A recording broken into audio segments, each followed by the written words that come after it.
What are the best martial arts to learn to defend yourself from a violent attack? I'm going to give you my top three, a few honorable mentions, and I'm also going to give you a clue to number one and number two that I'm holding in my hand.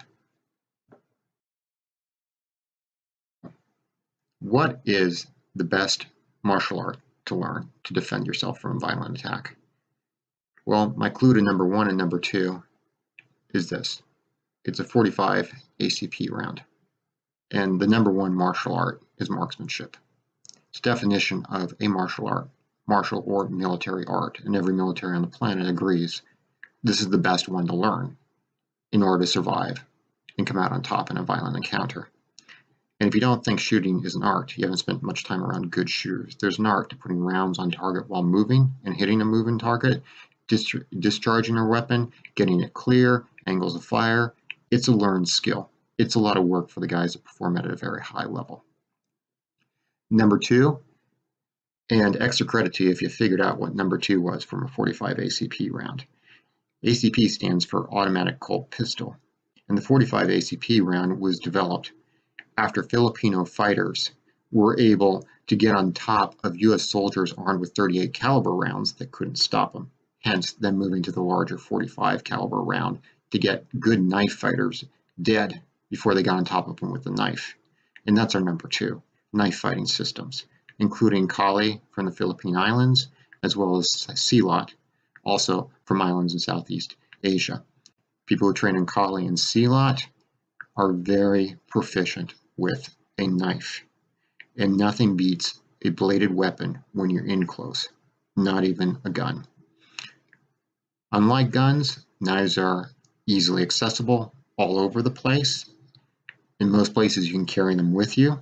So we're going to put Kali and Silat in knife-based systems at number two.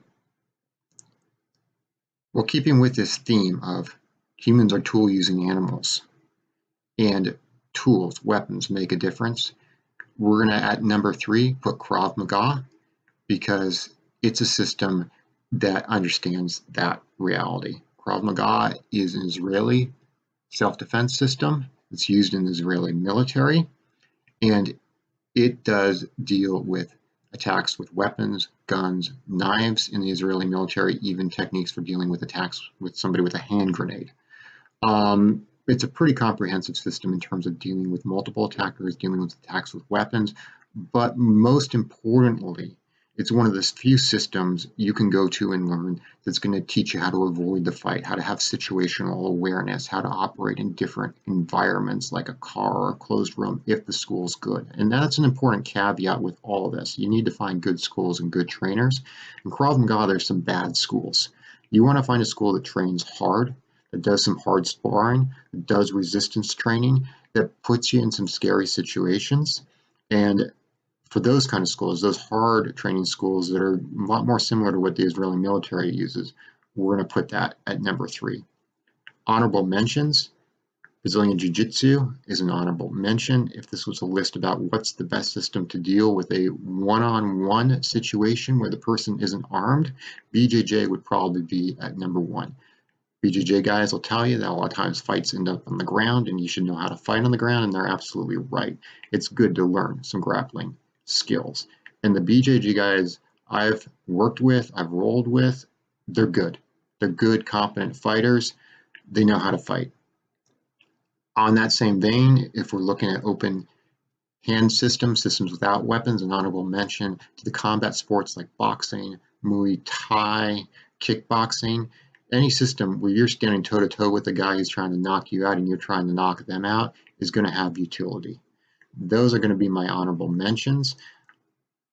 People might ask, hey, you're a Jeet Kune Do guy, a JKD guy, even though you've studied other systems, why you spend so much time with JKD if you're not putting it at the top of this list? Well, Bruce Lee said JKD is for about 1 in 10,000 people. So that doesn't make for a good system for me to recommend to people if the vast majority of people can't learn it. If you learn it, it's a great system. And that goes for a lot of martial arts. If you learn it, they all can be really, really effective. But some systems are a lot harder to learn. Some systems are a lot less accessible. So if the average person were to come up to me and say, what are the best martial arts for me to learn to defend myself? Those are going to be my number one, my number two, and my number three.